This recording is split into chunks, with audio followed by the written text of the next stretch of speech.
tayong Toyota Avanza o 2023 model.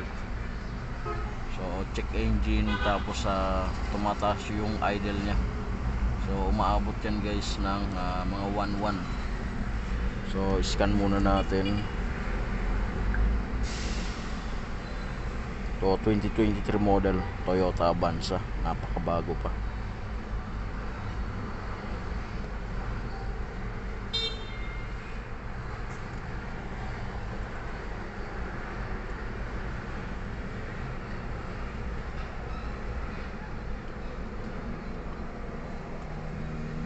So 53,000 pa lang yung tinatakbo.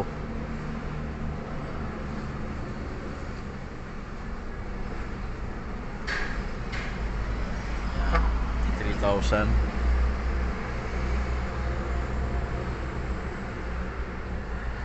Yan guys, so ito yung nabasa, current. Yan, crankshaft position sensor A circuit. Yan.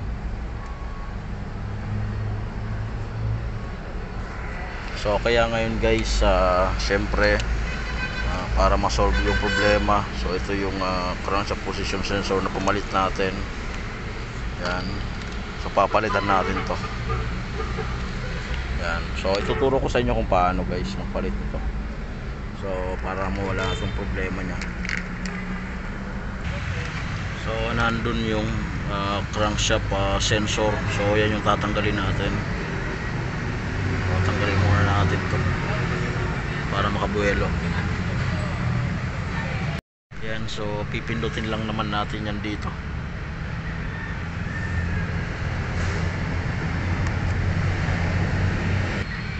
Yan. Tapos tanggalin na natin. So 10mm.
Guys, so ito yung crankshaft sensor.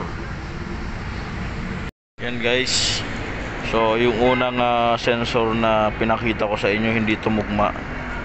So ngayon nagpakuha tayo, so nagpapalit tayo ng panibagong sensor. So ikakabitan natin to. Yan guys, so nilagyan na rin ng grasa. So kabitan natin.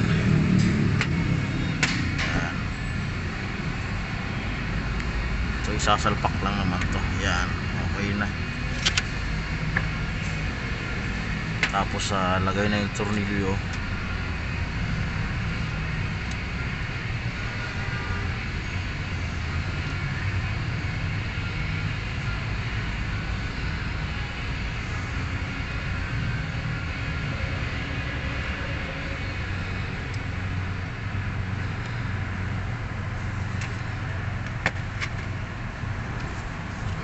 So higpitan na natin.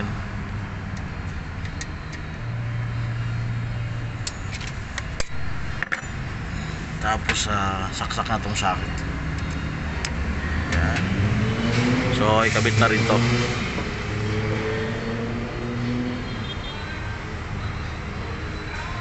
Yan. So iscan muna natin. Yan. Scan ulit.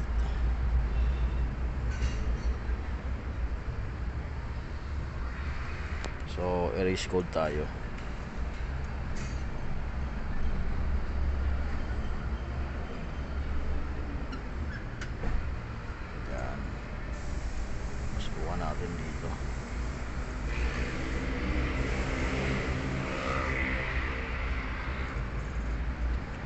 Morse code.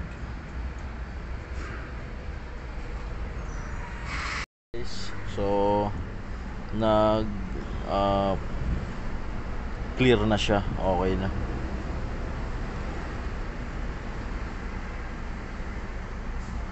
So dati FI meter, yun yung merong error code. Yan. O normal na rin.